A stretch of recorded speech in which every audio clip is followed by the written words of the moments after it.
The Lord appeared to him by the oaks of Mamre, as he sat in the tent door in the heat of the day.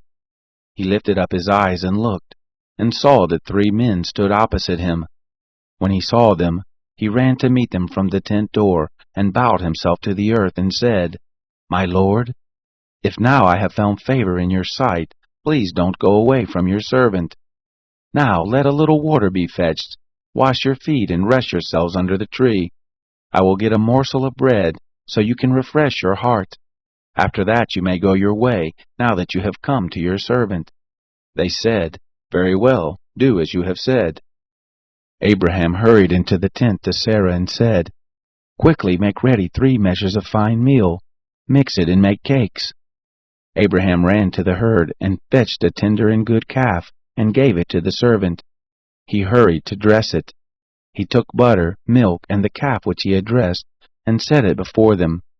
He stood by them under the tree, and they ate. They said to him, "Where is Sarah, your wife?" He said, "See, in the tent." He said, "I will certainly return to you when the season comes round. Behold, Sarah your wife will have a son." Sarah heard in the tent door which was behind him. Now Abraham and Sarah were old, well advanced in age. It had ceased to be with Sarah after the manner of women.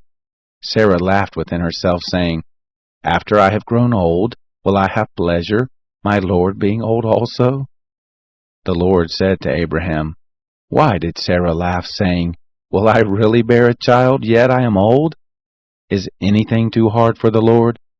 At the set time I will return to you, when the season comes round, and Sarah will have a son." Then Sarah denied, saying, "I didn't laugh," for she was afraid. He said, "No, but you did laugh." The men rose up from there and looked toward Sodom. Abraham went with them to see them on their way. The Lord said, "Will I hide from Abraham that which I do? Seeing that Abraham has surely become a great and mighty nation, and all the nations of the earth will be blessed in him. For I have known him, to the end that he may command his children and his household after him, that they may keep the way of the Lord, to do righteousness and justice, to the end that the Lord may bring on Abraham that which he has spoken of him."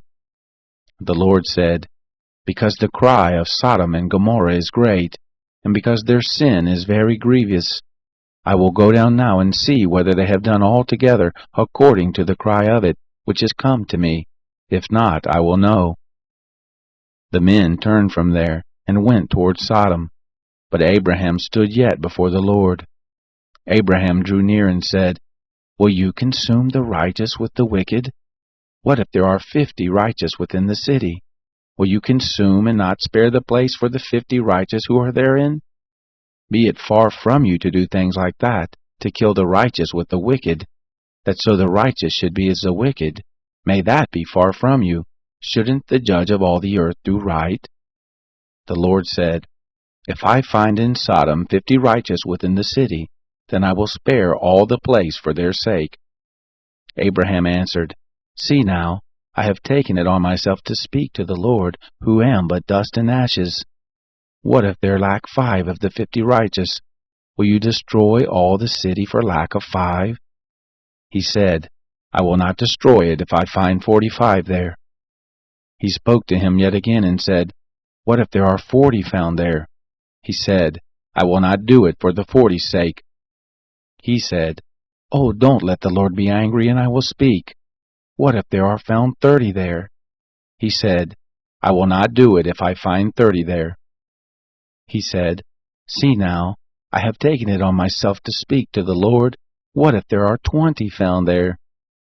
He said, "I will not destroy it for the 20's sake." He said, "Oh, don't let the Lord be angry, and I will speak yet but this once. What if 10 are found there?"